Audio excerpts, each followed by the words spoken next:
Bonsoir tout le monde. Bienvenue à la 4e émission de Personne n'en parle, une initiative des citoyens et à quelque part pour être capable de faire valoir les enjeux de notre région. Au cours de la première rencontre, on a parlé des enjeux économiques au niveau du développement de nos deux MRC. À la deuxième rencontre, on a abordé les problématiques de l'emploi et de l'immigration. À la troisième rencontre, on a parlé de tourisme et de culture et on a gardé un sujet émotif pour clore notre série de 4. L'environnement. Alors, l'environnement, c'est quelque part, ça fait partie de nos vies. À tous les niveaux, ça nous concerne. La rencontre nous permet de constater qu'il y a un problème de communication, des fois, sur des enjeux aussi importants. L'objectif de ce forum est, quelque part, de faire valoir les points de vue de différentes parties, de des gens aussi qui, à quelque part, on n'a pas toujours l'occasion de les entendre parler, mais qui vont nous présenter des problématiques dans leur globalité. Alors, pour vous expliquer le fonctionnement de notre 4e rencontre, j'invite Mme Mireille Thibault à vous donner les informations. Merci, M. Maltais, et bonsoir. Alors, dans le but de s'assurer d'un bon déroulement, je tiens à vous informer que chaque panéliste aura 3 minutes pour parler de son cheminement personnel et professionnel. Par la suite, nous aurons une période d'échange avec le public. M. Jocelyn Landry, notre collègue, identifiera les gens de la salle qui souhaitent intervenir et collaborer à l'échange. De mon côté, je me réserve le droit d'intervenir dans le cas où une intervention serait erronée ou imprécise, de façon à s'assurer de la véracité des informations qui vont circuler. Le contenu pourra servir à la diffusion d'une émission sur la télévision communautaire Nous TV du câbleau distributeur Cogeco. Le journal loiblanche.com diffusera des capsules sur son site Internet. Si je peux me permettre une activité comparable, j'identifierai la tournée des régions qu'effectue à chaque année le Journal des Affaires. Cette démarche vise le développement d'idées constructives qui permettront à la Côte-du-Sud de se positionner sur l'échiquier québécois. Sans plus attendre, à vous, M. Maltais. Alors, merci, Mme Thibault, pour cette présentation. J'inviterai maintenant mon co-animateur, Jocelyn Landry, à nous présenter nos invités pour la soirée. Bonjour tout le monde. Il me fait plaisir d'agir à titre d'échangiste. C'est moi qui va m'assurer que le discours voyage entre nos panélistes et vous, les amis de la salle. Dans un premier temps, je vous présente le premier panéliste, M. Victor Clich, ici à ma gauche. Un jeune homme de 19 ans. On sait que la jeunesse aurait pu être plus présente dans nos rencontres. Ce soir, on corrige le tir. On est fiers d'avoir ce jeune homme de 3e année au Centre d'études collégiales de Montmagny, diplôme en sciences de la nature. Il travaille intensivement présentement sur un programme de langue et il est membre des Avertis du côté du Cégep. Donc, c'est quelqu'un qui a beaucoup à dire en matière d'environnement. Aussi, je vous présente M. Jérémy Caron. Jérémy est un conseiller vulgarisateur pour l'organisme des bassins versants de la Côte-du-Sud. On l'a déjà entendu, nous, ici, à la bibliothèque, comme vulgarisateur scientifique, et il en a beaucoup à dire, d'autant qu'il est un personnage qui a grandi ici, sur la Côte-du-Sud. Un autre qui a choisi la région en 1983, il venait s'installer ici en même temps que débutait la municipalité régionale de comté, qui allait être la MRC de Montmagny. Donc, il a étudié, M. Daniel Racine, comme urbaniste, aménagiste aussi du territoire. Alors, on l'a ce soir avec nous. Il siège souvent sur l'ensemble des rencontres de la MRC avec les différents comités ZIP et autres comités de bassins versants et en lien avec la nature, avec l'environnement, avec la conservation des habitats et des territoires, milieux agricoles et autres. Donc, on a aussi, pour conclure, M. Martin Vaillancourt. Nous avons en Chaudière-Appalaches le Conseil régional de l'environnement. Et ce soir, c'est son directeur qui est avec nous. On est très heureux de vous accueillir chez nous, M. Vaillancourt. Bienvenue à Montmagny. Il connaît déjà la région, il connaît déjà les enjeux du territoire. Et déjà, d'entrée de jeu, Éric, on peut commencer cette soirée en entendant chacun de nos panélistes pour 3 minutes. Hein, vous avez bien entendu qu'on va respecter le temps, tout le monde, en équité pour chacun de nous autres, mais aussi parce qu'on veut vous entendre, les gens du public. Donc, je vais te laisser foncer, jeune homme. C'est toi qui vas nous jaser de ton intérêt pour l'environnement. Oui, comparé à mes collègues ici présents, mon CV va peut-être paraître un peu court. J'ai un peu moins d'années d'expérience, mais En fait, moi, comme il l'a mentionné, je suis étudiant présentement au Centre d'études collégiales de Montmagny. Puis mon rôle, en fait, ici ce soir, c'est de parler au nom de la jeunesse, premièrement, mais aussi au nom du Comité des avertis, qui est un comité environnemental qui a vu le jour au Centre d'études, au Cégep de Montmagny, comme ça. On a fait différents projets. Notre principal objectif, c'est de sensibiliser la population étudiante, que ce soit au Cégep et aussi à l'école secondaire. Mais on a aussi différents projets à notre actif, comme on a instauré le compost au Centre d'études collégiales de Montmagny. On a un composteur maison. C'est pas industriel, mais c'est ce qu'on fait. Donc, les restants que ce soit les restants de fruits et légumes, les restants d'assiettes, on récolte ça. Et oui, mais en fait, je suis vraiment passionné par l'environnement et préoccupé aussi un peu. Est-ce que vous avez d'autres implications que le mouvement étudiant? C'est-à-dire... D'autres organisations dans lesquelles vous faites partie pour être capable d'améliorer les conditions de vie de chacun des gens d'ici? Ben oui, je suis aussi membre de l'élan collectif, mais ce soir, je suis vraiment présent en tant que membre des avertis. Ça nous fait plaisir. Merci. Ça nous fait plaisir de vous avoir avec nous. Monsieur Jérémy, alors, votre bagage? Oui, bonsoir à tous. Moi, je travaille comme biologiste pour l'organisme des bassins versants de la Côte-du-Sud. Mon parcours professionnel, c'est ça, j'ai travaillé vraiment sur différents enjeux, sur des rivières à saumon. Je suis vraiment spécialiste à la base sur les cours d'eau.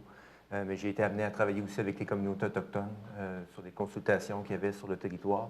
Donc, j'ai été amené à voir tous les projets de développement économique ou tout ce qui pouvait finalement se développer dans nos régions, sur nos territoires. Puis ici, avec l'organisme des bassins versants, j'avais vraiment le goût d'approfondir finalement toute la concertation avec les acteurs du territoire. Je trouvais que c'était un enjeu qui me passionnait de plus en plus.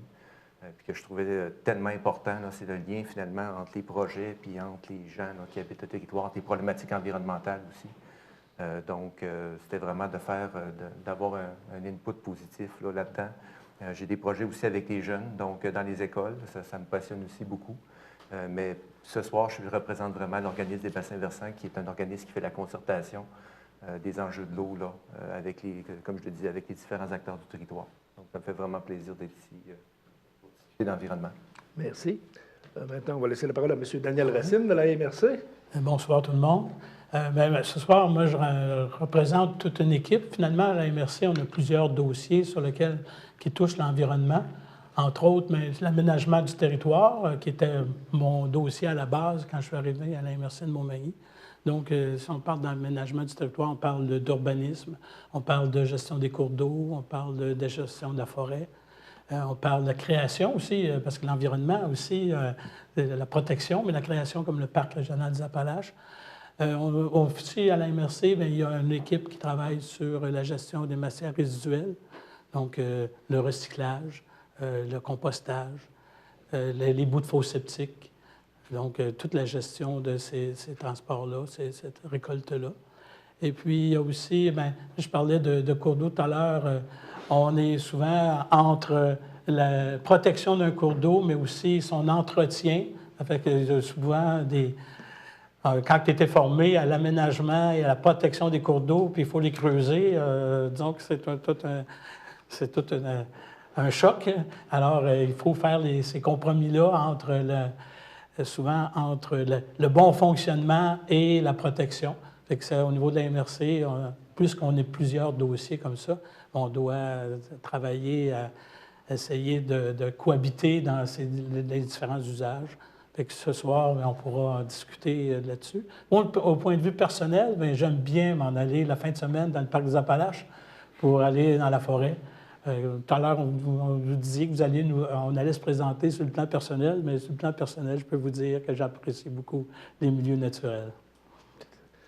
Effectivement, il y a des très beaux territoires ici sur l'ensemble des deux MRC. Oui. Maintenant, M. Vaillancourt Martin du Conseil régional en environnement. Oui, donc merci à vous de m'accueillir ici parmi vous. Donc, je suis directeur du Conseil régional en environnement de Chaudière-Appalaches. Il y a 16 conseils régionaux en environnement au Québec, donc un par région administrative. On reçoit un mandat du ministère de l'Environnement, d'abord un mandat de concertation, donc de réunir les acteurs du territoire Donc, ça peut être le monde municipal, les parties prenantes, l'agriculture, la forêt, l'éducation, les entreprises, les groupes citoyens. Et sur cette table de concertation-là, bien, on s'intéresse aux problématiques, aux enjeux. On a l'obligation de produire des avis, des mémoires lorsque le ministre nous le demande. On peut aussi spontanément donner notre avis sur des enjeux qui nous préoccupent. On est beaucoup aussi en accompagnement des projets. Donc, parfois, on en initie par nous-mêmes, parfois, on est en appui à des projets qui se réalisent. On a vraiment dans toutes les sphères là, de la mise en œuvre du développement durable et disons, de la protection de l'environnement en général. On est des généralistes dans l'équipe.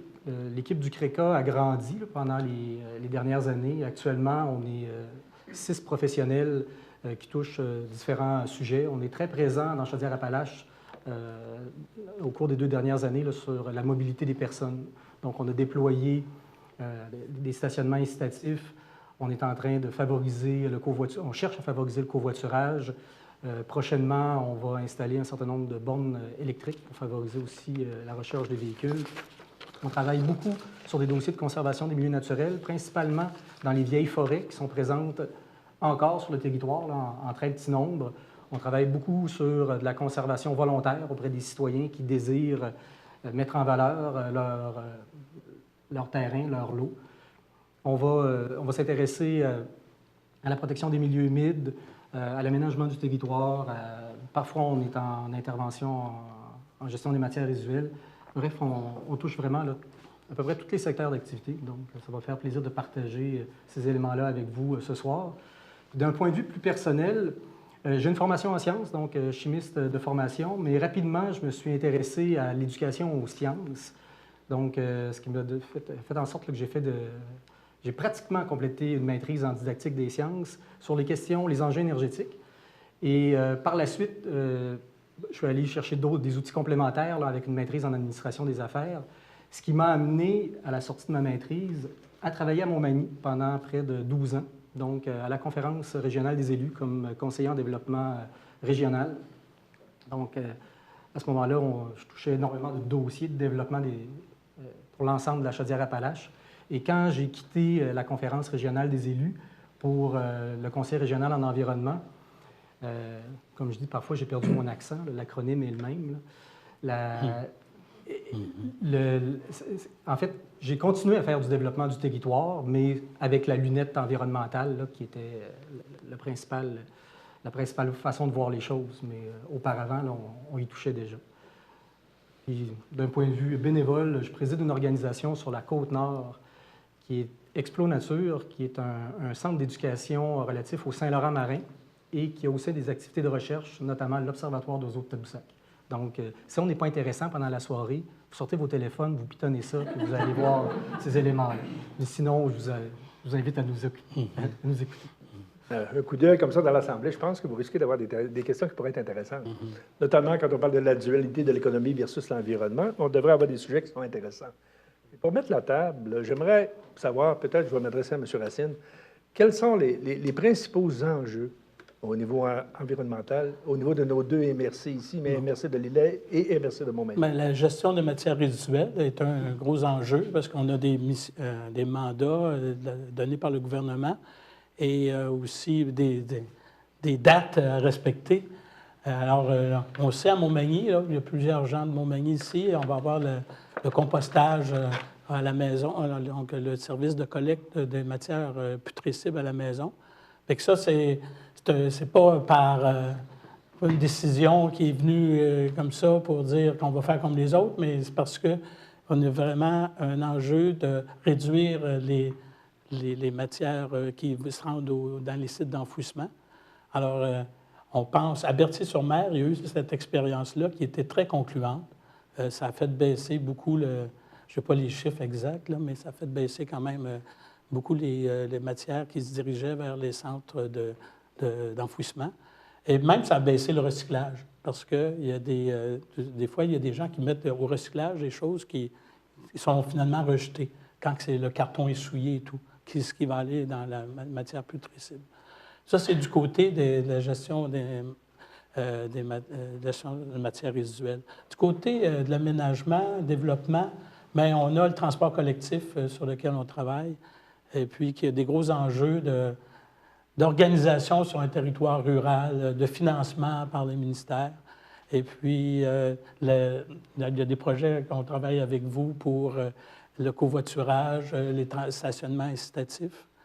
Au niveau de la gestion des cours d'eau aussi, qu'est-ce qu'un cours d'eau? Comment on les protège? Comment on travaille aussi avec le milieu pour sensibiliser les gens à la protection des cours d'eau? On est toujours pour la vertu, mais quand c'est sur notre terrain, bien, c'est des mètres de terrain qu'on perd. Quand on est agriculteur, quand on est forestier, c'est qu'on ne peut pas couper les arbres et tout. Donc, cette sensibilisation-là de l'intérêt de protéger les cours d'eau, comme dans tous les domaines environnementaux, la sensibilisation, c'est un gros enjeu. On a deux MRC qui sont très rurales. Oui. Est-ce que la problématique des centres Montmagny ou Saint-Jean-Paul-Joli versus les villages au niveau des matières résiduelles, est-ce qu'on vit les mêmes réalités ou est-ce que la capacité, à quelque part, des citoyens de payer pour ces services-là qu'ils devront avoir, est-ce que c'était une différence entre les disons que là, ce qu'on se pose comme question, est-ce que la valeur environnementale, est-ce que tout le transport qu'on va faire dans un milieu peu dense, est-ce que ça vaut la peine de faire de la collecte, supposons, des matières putrescibles et tout?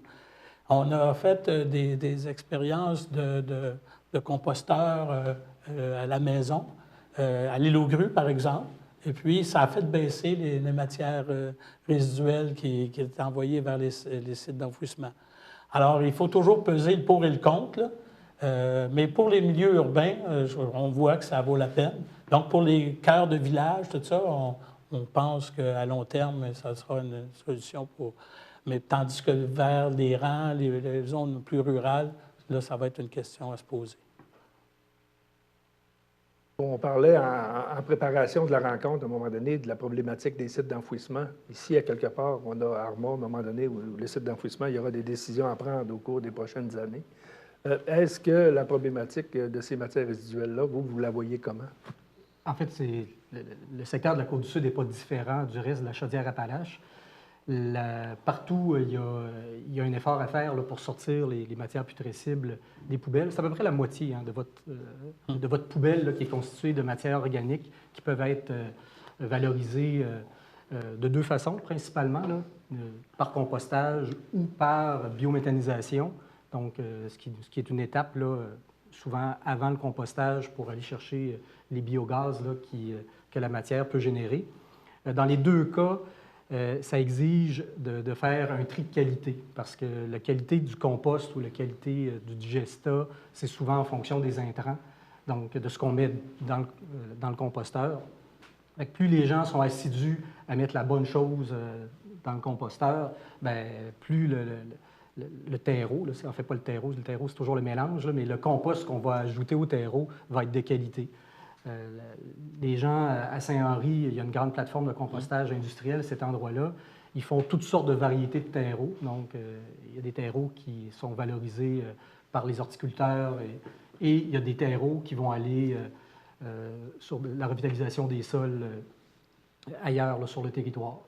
Puis, l'autre exemple, à proximité, c'est le centre de biométhanisation de Rivière-du-Loup. Donc, eux, présentement, cherchent à avoir des plus grands volumes pour arriver à un équilibre là, dans la rentabilité des opérations. Eux, ils vont chercher une partie du gaz qui est disponible là, dans cette matière-là. Puis ensuite, le digesta, donc ce qui sort du réacteur, si on veut, lui, doit être aussi valorisé. Donc, ce qui est important, c'est ce qui rentre dedans, parce que la qualité du digesta est directement est en lien avec ce qu'on met dans le réacteur. Et c'est possible d'utiliser ces digestats-là quand ils sont de bonne qualité, là, de les retourner au champ, puis d'en faire des amendements là, de sol, là, un peu comme on utilise les purins là, dans le secteur agricole. Donc, tout ça est une question d'équilibre, mais la réalité de Montmagny, là, qui doit se conformer à la réglementation en 2022, c'est la même pour toutes les municipalités au Québec. Puis dans Chaudière-Appalaches, nous, ce qu'on constate quand on regarde les choses dans l'ensemble, c'est qu'actuellement, il y a très peu de villes qui ont mis en place là, la troisième voie pour la collecte.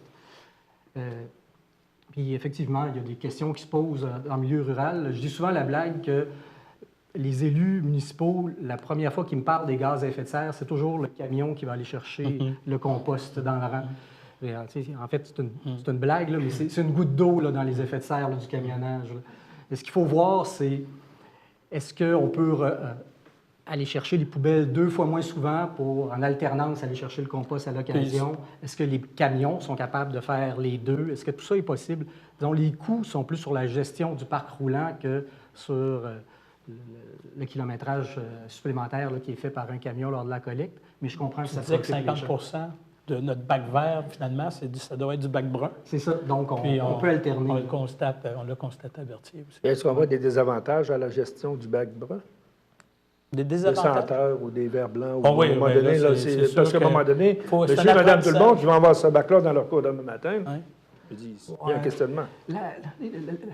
La Ville de Lévis a mis en place la 3e voie là, il y a maintenant une dizaine d'années. Là, puis il n'y en a pas de problème. Là, sur le, Mais il y a un problème les premiers mois, là, Oui. en plein été, il y a des trucs à apprendre pour éviter c'est ça. En fait, d'avoir trop d'amis dans son bac brun. il n'y a pas tant d'amis que ça dans le bac brun. Il y a la moitié de l'effort à faire par les municipalités quand ils implantent la 3e voie, là, c'est l'effort de communication vers les citoyens pour expliquer aux gens qu'est-ce qui peut aller là-dedans, comment on manipule les matières, comment on peut nettoyer le bac à l'occasion. Puis quand les choses se mettent en place, ça devient un réflexe. Là, puis En tout cas, si on prend l'exemple de Berthier au commencement, c'était une grosse crainte. Oui. Puis à la fin, c'était correct.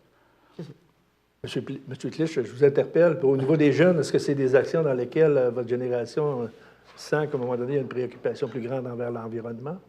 Oui, ben en fait, nous, ça tombe bien parce que les avertis, nous, on était un peu, je veux dire, en parenthèse, engagés par la Ville pour créer des capsules d'informations qui vont diffuser pour sensibiliser le public à l'utilisation du compost. Fait que nous, on trouve ça super important. On l'a déjà instauré à l'école. C'est pas un compost industriel. On peut pas tout mettre dans ce bac-là, mais c'est déjà un bon début. C'est de la terre qui peut être utilisée pour les jardins, qui peut être utilisée pour l'agriculture, pour plein de choses, mais c'est vraiment une manière super efficace de réduire les déchets, comme les deux l'ont dit. Là. On croit vraiment à ça. Et le recyclage pour le bac bleu, le bac brun, c'est pas un problème pour votre génération? Bien, c'est encore un problème. Là. Ça dépend toujours du milieu familial. Si tes parents ne savent pas comment ça marche, le recyclage, il y a des chances que tu ne saches pas non plus comment ça fonctionne ou que tu ne te sentes pas interpellé par ça. Mais nous, en fait, aux Avertis, c'est un de nos efforts de sensibilisation les plus gros, de faire des activités à la cafétéria où on sensibilise le monde à qu'est-ce qu'on peut mettre dans le bac, qu'est-ce qu'on ne peut pas mettre dans le bac. Puis avec le compost, justement, comme on l'a dit, ça vient un peu comme simplifier des choses parce que le carton souillé qu'on ne sait jamais dans quel bac mettre, bien là, il y a le bac brun, fait que c'est encore plus facile à trier ces déchets quand on a le compost. OK. On parlait de recyclage tout à l'heure. C'est important de dire qu'on a des bons centres de recyclage, de traitement des matières recyclées sur le territoire. Souvent, on a des reportages à la télé qui disent qu'il y a du gaspillage et tout, mais prenez pas ça pour Chaudière-Appalaches parce qu'à Lévis, on a un très bon centre, en tout cas ce qui nous concerne ici. Peut-être toi, tu peux témoigner, tu es au courant encore plus Oui, que moi. c'est quand on regarde la performance des centres de tri à l'échelle du Québec, là, les deux qui sont situés dans Chaudière-Appalaches qui desservent la quasi-totalité du territoire, c'est-à-dire la société VIA à Lévis, là, où les matières recyclables de Montmagny se rendent, puis Récupération Frontenac, là, qui est à Thetford Mines. Les deux ont parmi les taux de rejet les plus bas. Donc, puis ce qu'ils rejettent, c'est pas parce que le procédé de tri est mauvais, c'est parce que ce que les gens ont mis dans le bac bleu ne devait pas aller dans le bac bleu. Fait que donc, quand ça devient pour eux un déchet, là, mais c'est pas quelque chose qui sont pas... en fait, c'est pas une matière qui était attendue. Ça fait combien d'années qu'on a un bac bleu? De règle générale au Québec. Et je comprends actuellement qu'au niveau des jeunes, on est obligé de leur apprendre comment séparer le recyclage, parce que quelque part, il y a des gens qui n'ont pas compris comment ça fonctionnait. Je crois que la première fois où dans la législation québécoise, on a demandé de sortir le carton et le papier de la poubelle, là, c'est les premiers règlements ou les premières lois là, sont passés au début des années 80, sinon un peu avant. Donc, ça vous montre le temps que ça prend à ce que les gens adoptent des nouveaux comportements, puis que, après ça, que toute la chaîne logistique là, se mette en place, que les centres de tri voient le jour, etc., etc. Et actuellement, malheureusement, on trouve encore du carton dans les poubelles, là, ce qui est une matière qui serait très, très simple à éliminer. On prenait dans les actualités de la semaine dernière, à Longueuil, entre autres, un problème au niveau de leur centre. Il y a quelque part, le centre est fermé, ils n'ont plus de place pour mettre leur matière, ils vont l'envoyer ailleurs. Vous, dans les centres sur notre territoire, est vendue à qui, la matière recyclable? Je ne connais pas l'ensemble des clients. Là. Comme partout au Québec, il y avait une certaine partie des matières qui allaient vers l'exportation. Donc, souvent, on entendait les marchés asiatiques là, par l'exportation. L'Asie, la Chine principalement, a complètement changé sa façon de recevoir les matières. Elle a annoncé ça longtemps d'avance. Hein. On a toujours l'impression que la crise s'est déclarée dans les dernières années. Là. Mais la Chine, ça fait 10 ans qu'elle a publié sa feuille de route puis qu'elle a dit les étapes vont être les suivantes. Puis on est arrivé à la dernière étape, puis on dit bien, la matière n'est pas de bonne qualité, on ne la prend plus. Et c'était connu, là, mais il en prenait encore jusqu'à tout récemment. Jusqu'à temps qu'ils disent non, jusqu'à temps qu'on atteigne la limite, puis qu'à quelque part, la matière reste en... La Chine avait communiqué amplement là-dessus.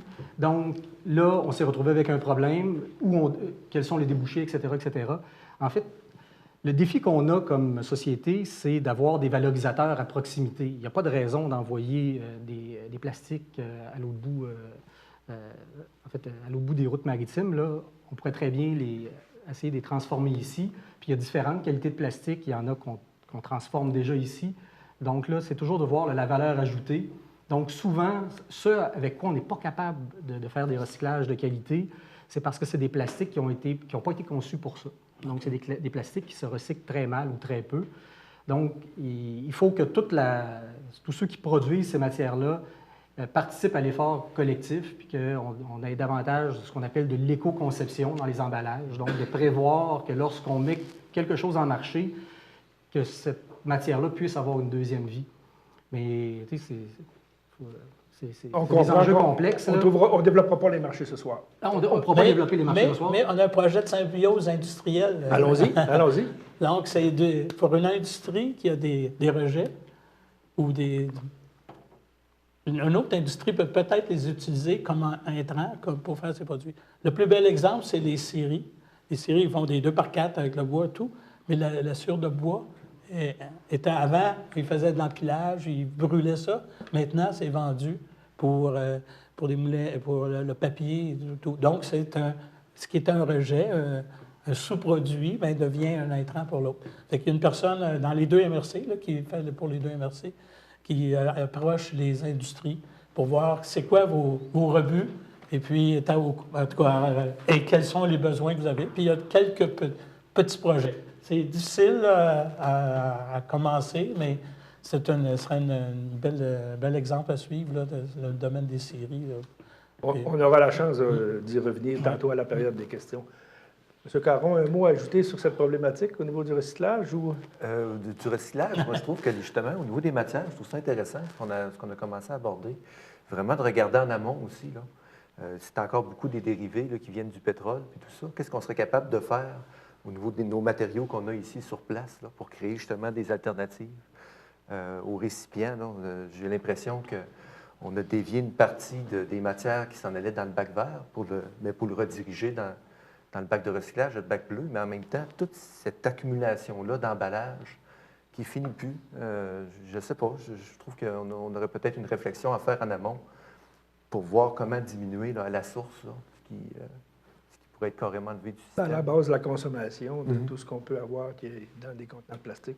Non, c'est sûr. Puis l'emballage par-dessus l'autre emballage, la boîte, puis l'autre boîte qui va dedans. Puis c'est sûr que moi, je pense qu'il faut vraiment là, travailler en amont, puis même tout le débat avec les pailles de plastique. Puis je regarde, là, est-ce qu'on serait capable de créer justement un dérivé, mais qui serait peut-être issu du bois à la place, qu'on pourrait envoyer directement dans les matières là, qui sont recyclables. Je profite de votre intervention pour voir au niveau de votre organisation, les bassins versants, quelles sont vos principales problématiques au niveau environnemental?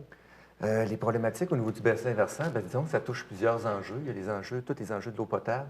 Après ça, il y a des enjeux d'utilisation du territoire à quelque part. Au travers des années, on a chenalisé beaucoup les territoires, on les a modifiés beaucoup. Il y a beaucoup de milieux humides aussi qui ont été perdus. Tout ça, ça a modifié là, notre utilisation qu'on faisait du territoire, mais aussi des espèces, la faune qui l'habite. Puis tous ces enjeux-là, ben, je veux dire, c'est quand on... Comment je pourrais dire ça? C'est quand on fait quelque chose qui est globalisé, bien, inévitablement, bien, on peut avoir des contre-coups de ça. Puis bien, les premiers, bien, c'est les gens qui habitent le territoire là, qui sont affectés par ça. Que ce soit en milieu agricole, que ce soit en milieu forestier. Les pratiques ont changé, mais en même temps, bien, là, c'est des personnes qui vivent, puis qui vivent en même temps les contraintes maintenant, le stress que la société, des fois, leur impose, entre autres avec le milieu agricole. C'est pas évident.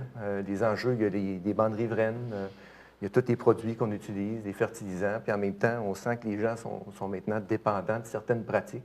Fait que c'est comment maintenant travailler de concert avec ces gens-là pour les amener peut-être vers quelque chose qui permettrait d'améliorer les façons de faire, l'environnement.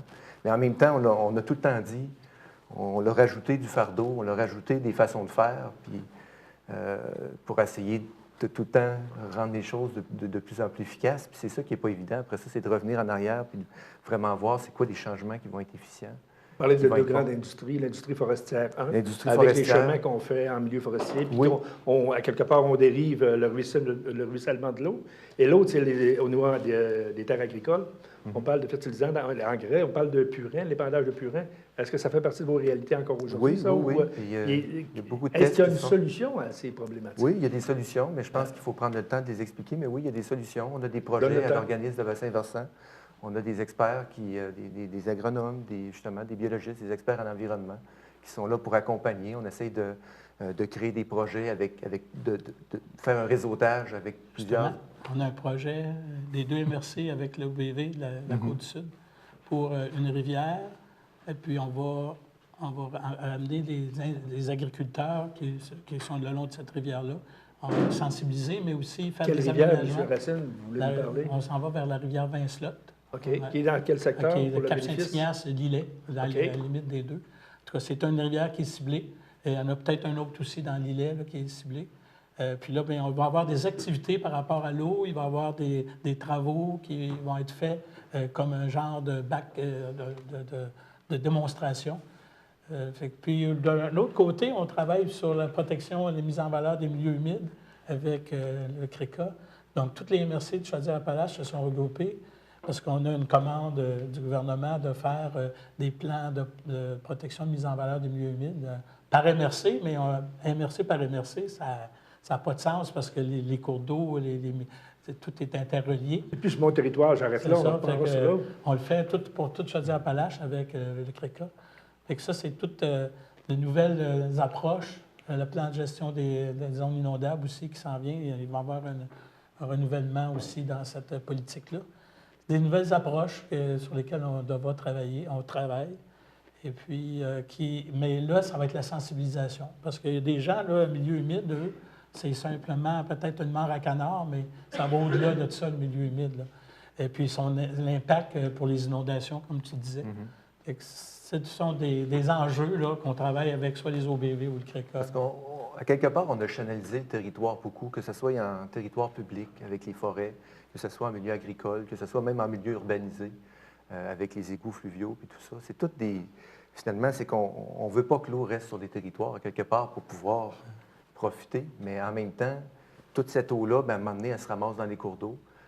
Ces cours d'eau-là s'accélèrent, ça amène des problématiques d'inondation.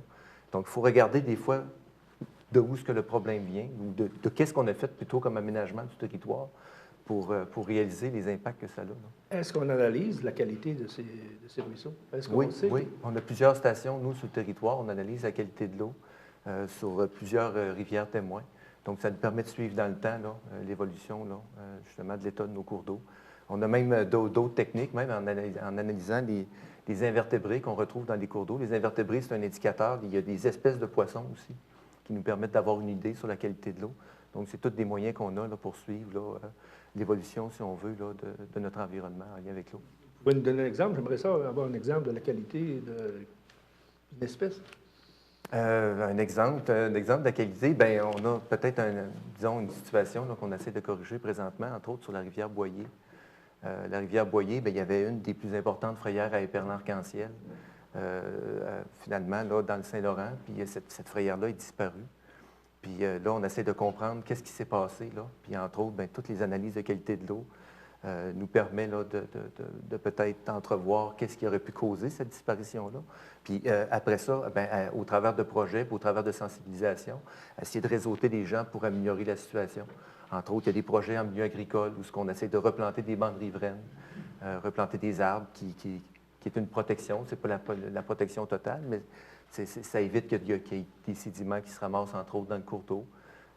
Puis ça améliore de façon générale là, la qualité de l'eau. Donc, on espère un jour que ce poisson-là, emblématique, là, il y avait même un festival important là, en lien avec ce petit poisson-là qui est disparu. Donc, c'est une partie aussi de la communauté là, qui disparaît aussi. Là, Quand vous dites on essaie, c'est quel partenaire que ça implique? Il y a des partenaires, c'est vraiment là, les agriculteurs, c'est des gens qui vivent sur le territoire, qui sont sur le terrain. C'est vraiment des alliés importants dans toute cette démarche-là. Il y a le monde municipal aussi. C'est vraiment multispécifique. Nous, on est là pour essayer de coordonner la démarche, faire relever des projets, justement, asseoir les gens pour qu'ils prennent le temps de discuter des problématiques, puis surtout pour essayer de trouver des solutions, là, de façon vraiment concertée, que les solutions viennent des gens pour qu'après ça, ils fassent les actions là, positives pour améliorer les choses. Peut-être plus vous, M. Vaillancourt, au niveau du conseil régional. Armand comme tel, au niveau du site d'enfouissement, il y a eu des gens qui se sont opposés à un moment donné. Je crois qu'on est à l'étape de renouveler ou de négocier une nouvelle entente pour un centre de site d'enfouissement. Ce secteur-là, ça découle dans la rivière du Sud. Est-ce qu'on est capable de mesurer la qualité de ce courant d'eau? Et est-ce qu'on est capable de voir c'est quoi les actions qui sont prises en amont, si on dit, pour s'assurer qu'on aura une bonne... Normalement, là, il y a plusieurs questions dans votre intervention. Ben, je sais que vous êtes un bon orateur, donc vous allez m'expliquer ça. Okay. Dans les normes, quand on agrandit ou qu'on met en place les lieux d'enfouissement technique, là, parce il y a des membranes étanches qui sont installées, là, puis il y a des puits de captation tout autour. Là. Normalement, quand c'est bien fait, là, il ne devrait pas y avoir de lixivia, donc d'eau de pluie qui traverse le site d'enfouissement, puis cette eau-là doit être traitée avant de sortir du site. Et on ne peut pas... les normes empêchent de contaminer là, les ruisseaux ou les rivières qui sont près d'un site. Si elles sont suivies, bien sûr. Généralement, ce n'est pas par mauvaise volonté, là, ce serait plus des bris techniques, là, mais ça reste des membranes étanches là, qui sont installées sur ces sites-là. Ceci dit, ces membranes-là ont des durées de vie comme toute chose. Donc, il faut toujours se questionner sur l'idée d'agrandir continuellement les sites. Ça va nous amener à avoir un endroit qui va avoir un passif environnemental, des fois sur plusieurs dizaines, voire plusieurs centaines d'années. Donc, on est en train de laisser possiblement un problème à une autre génération. Donc, il faut trouver des manières, de les faire de façon sécuritaire, mais aussi d'allonger la durée de vie le plus possible de ces sites-là. Puis là, on revient à la discussion qu'on avait tantôt sur de mettre dans ces sites-là seulement ce qu'on ne peut pas valoriser ailleurs. Donc, tout ce qui est putrescible, on les sort. Tout ce qui est valorisable, on ne les amène pas là. Et après ça, quand on fait des choix de matière, il faut aussi connaître les conséquences de ces choix-là. Arma, par le passé, là, pour toutes sortes de raisons, ont admis des matériaux qui ont réagi avec l'eau de pluie, qui ont dégagé des gaz là, soufrés, là, donc qui amènent des odeurs nauséabondes. Là, puis quand tu es riverain de ces sites-là, parce qu'il y a des gens qui habitent à proximité des lieux d'enfouissement technique, là, qui étaient là souvent avant même l'arrivée des sites, donc ça peut devenir fortement désagréable ou même invivable. D'où l'importance d'avoir une gestion la plus responsable possible, d'être capable de capter ces gaz-là ou de mettre les installations nécessaires là, pour limiter toute forme d'émission. Généralement, on y arrive. C'est pas, mais l'idée, c'est pas... Il ne faut pas voir l'enfouissement comme la seule façon de gérer les déchets. On parle de plus en plus d'économie circulaire, de synergie industrielle, comme Daniel le mentionnait.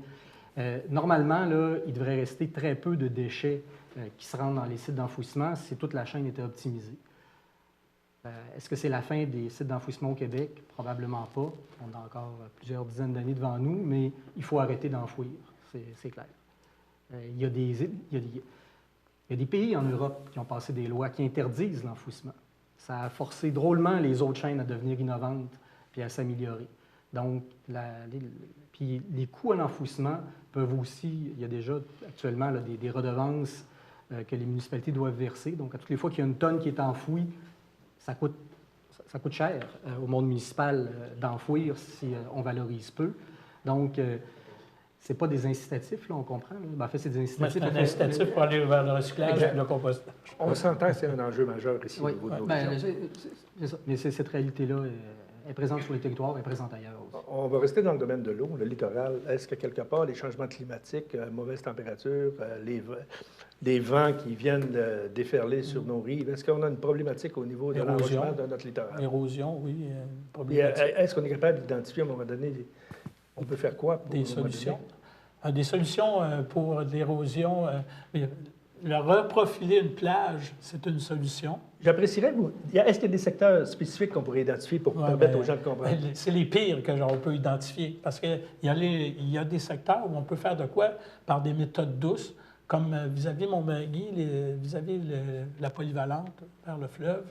Là, la plage est plus ou moins endommagée et il y a eu des plantations. Et puis, il y a un certain succès. Une grosse tempête peut encore faire partir des plantations, là, mais il y a quand même un bon succès. Mais si on va de l'autre côté du bassin, vers le camping, la Pointe-aux-Oies, là, c'est une falaise qui est grugée. Puis, une des raisons, c'est que la période de glace est de moins en moins longue. Et puis, les tempêtes du printemps, quand il y avait de la glace, mais ça cassait la vague. Mais là, s'il n'y a plus de glace, la tempête printanière, en tout cas, parmi les tempêtes printanières, il y en a de plus en plus qui n'ont pas de glace, donc ils vont éroder davantage. Ça, c'est un gros enjeu. Moi, je suis le conseil d'administration de l'ASIM du sud de l'estuaire, donc qui part de Berthier jusqu'à Matane. Et puis, partout, tout le long, il y a des enjeux d'érosion. À l'aéroport de Montmagny, à la piste d'atterrissage de Montmagny, ils ont fait un enrochement. Bon, ça va bien, hein, tu fais un enrochement. Mais il y a deux problèmes quand tu fais un enrochement. La vague frappe, puis elle creuse devant l'enrochement. Et après ça, ça finit des fois que l'enrochement tombe. Ou, au bout de l'enrochement, tu accélères, on va dire, la circulation. Un tourbillon qui pourrait... Ils appellent ça l'effet de boue. Le bout de ton enrochement vient creuser, puis ça fait un trou à l'autre bout. Alors, il n'y a pas de solution facile. Souvent, c'est par des méthodes plus naturelles ou laisser la place à la nature, puis des fois, ou surtout dans nos développements, prévoir d'être plus loin du bord du fleuve qu'avant, où est-ce qu'on avait 2 pieds dans l'eau, la galerie. La dernière tempête, ça doit être celle du 1er novembre ou d'autres cet automne. Il y a à Cap-Saint-Ignace, il y a des maisons qui ont perdu leur galerie et tout. Là. OK. Oui, il y a de gros problèmes d'érosion. On sait que- C'est un enjeu important sur notre territoire. On sait qu'au niveau touristique, Montmagny-les-Îles, c'est une signature. Est-ce qu'au niveau des îles, on vit les mêmes À problématiques? l'île aux Grues, il y a un petit ruisseau qui est dans une baie, puis lui aussi se gruge, puis là, c'est la route qui est menacée. Là. Fait que là, on a justement, c'est entre l'île aux Grues et l'île aux Oies. Fait qu'il y a deux endroits là, qu'il faut faire intervenir. Mais il faut toujours, là, on veut faire un peu d'analyse pour faire la bonne intervention, parce que si on fait une intervention qui coûte très cher puis qu'il détruit une autre chose, bien, on n'est pas plus avancé. Mais il va y avoir urgence à l'île aux Grues aussi. Un enjeu important. Oui. Est-ce qu'on peut- Cap-Saint-Ignace a les mêmes problèmes aussi. Des terres agricoles à Cap-Saint-Ignace là, qui se font manger. Là. Pour les eaux et les terres, est-ce qu'on a cerné les problématiques? Bien, c'est drôle, c'est parce que ce qu'on parlait, les érosions, puis les empierrements, puis tout ça, on voit la même chose en cours d'eau. Où s'il y a des empierrements, bien, c'est le courant qui s'accélère aussi. Donc, ça crée des débalancements ou des érosions à d'autres endroits. Puis au niveau côtier, puis au niveau des rivières, on essaie d'utiliser de plus en plus des techniques qu'on appelle de génie végétal.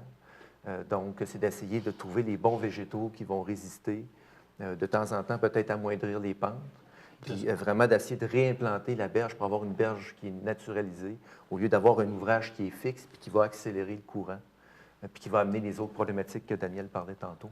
Par contre, c'est un phénomène naturel aussi, l'érosion. Fait que, pour pas toujours l'empêcher. Est-ce que vous avez une inquiétude ou vous sentez qu'on investit assez d'efforts pour être capable de régulariser ces situations? À qui ça s'adresse? À celui Ben, qui- à celui c'est qui veut sûr qu'on a s'essayer. des inquiétudes, puis il y a des fortunes à mettre là, dans ça. Fait que, il faut voir est-ce que ça vaut l'investissement. C'est tout un quartier ou c'est une maison. C'est des choix douloureux qui sont à faire des fois. Peut-être même à l'échelle des municipalités, à certains endroits. Là. Je veux dire, c'est inévitable. Là. Il y a des gros changements qui s'opèrent. Donc, inévitablement, il va falloir s'adapter. Montmagny, les débuts de Montmagny étaient à la Pointe-à-la-Caille. Puis il y a des gens, des gens qui ils ont fait des fouilles archéologiques, puis on ne voit plus grand-chose parce que la maison est rendue dans le fleuve. Là. OK. Si on fait un petit bond au niveau des énergies, l'énergie, quelque part, il y a des enjeux aussi en région. Si on commence par n'importe qui, au niveau de l'énergie, quelle énergie? Est-ce qu'il y a les possibilités de développement ici? Qu'on parle du gaz naturel, qu'on parle des éoliennes, qu'on parle... Qui veut s'aventurer sur le territoire de comment il serait le plus intéressant de développer notre économie? Développer notre économie, c'est sûr que tout le monde sait qu'il y a un projet de prolongement du gaz naturel vers Montmagny, des vies de Bellechasse vers Montmagny. Ça fait partie d'un projet d'Énergir qui est déjà dans la Beauce, déjà dans la région de Thetford. Montmagny, depuis 20 ans, réclamait, les entreprises de Montmagny réclamaient cette énergie-là. On a vu dernièrement que beaucoup utilisent le propane, mais s'il y avait le gaz naturel, bien, ils utilisaient le gaz naturel. On sait que ce n'est pas l'énergie... L'électricité est plus propre que le gaz naturel. Par contre, pour certains procédés, mais le gaz naturel est plus efficace. Alors, c'est le projet qui s'en vient de la part d'Énergir sur notre territoire. Pour les autres énergies, les éoliennes, des projets qui ont été déposés sur le territoire de la MRC, c'est de Montmagny. C'est juste à côté, dans Bellechasse, que les projets ont été retenus. Puis, ce n'était pas une question de vent. Les vents étaient les mêmes. C'était une question de réseau d'Hydro-Québec. Si le réseau d'Hydro-Québec peut recevoir l'énergie produite par les éoliennes, bien, il va être favorisé, ce site-là, par rapport à un autre où il n'est pas favorisé. Alors, ça s'est développé plus dans Bellechasse. Il y a eu 2 projets, un grandiose de 75 éoliennes, il y a eu beaucoup de controverses. D'ailleurs, en Chaudière-Appalaches, on en a déjà discuté. Il y a des endroits où la chicane a pris dans la communauté parce qu'il y en a qui étaient pour, il y en a qui étaient contre. Tandis que dans d'autres projets, la communauté était favorable. Je pense au petit projet de Saint-Philémon avec 8 éoliennes, bien, un bon revenu pour la communauté, bien localisé. Puis ça a fini que c'était apprécié par la communauté. Monsieur Vaillancourt? Oui, je voudrais intervenir sur plusieurs éléments. Oui, on a un beau potentiel là, dans le Piémont et dans les Appalaches pour des développements éoliens. Si jamais il y a d'autres appels à proposition, il y a de fortes chances que les sites qui ont déjà été identifiés sur le territoire de Montmagny puis Villers là, reviennent parmi les projets potentiels. Puis, je dirais, les promoteurs ont appris à travailler depuis un certain temps au Québec. Puis, généralement, les retombées sont au rendez-vous là, pour les communautés. Là. Il y a cette préoccupation-là.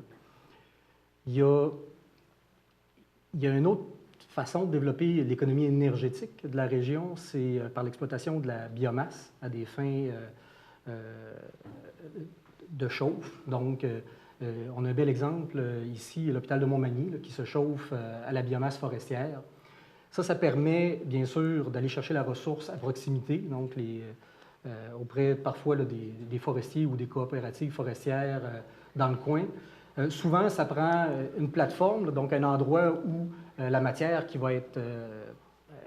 la matière ligneuse va être préparée, donc de manière à livrer à la chaufferie la bonne chose, c'est-à-dire le bon copeau à la bonne taille, à la bonne fréquence, au bon degré d'humidité. Mais quand ces infrastructures-là sont en place, ça permet à plusieurs clients de ne pas avoir de problème d'approvisionnement, puis d'acheter non pas un camion de granules, mais d'acheter une certaine quantité d'énergie sur une base régulière.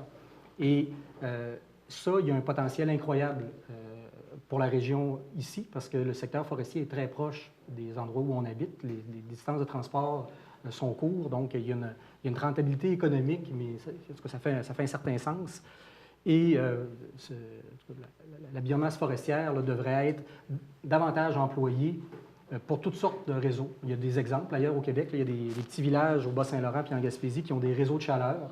Donc, une chaufferie centrale, puis quelques centaines de mètres de tuyaux qui permettent de chauffer tantôt l'aréna, tantôt les bâtiments municipaux, tantôt l'église, qu'on cherche des fois à recycler sous la forme d'un centre communautaire, tantôt une maison pour personnes âgées. Donc, c'est une chaleur qui est une forme d'énergie qui remplace très bien l'électricité là, pour des questions de chauffe. C'est vrai aussi pour les bâtiments industriels de plus grande taille. Donc, bon, là, je reviens vers le gaz naturel.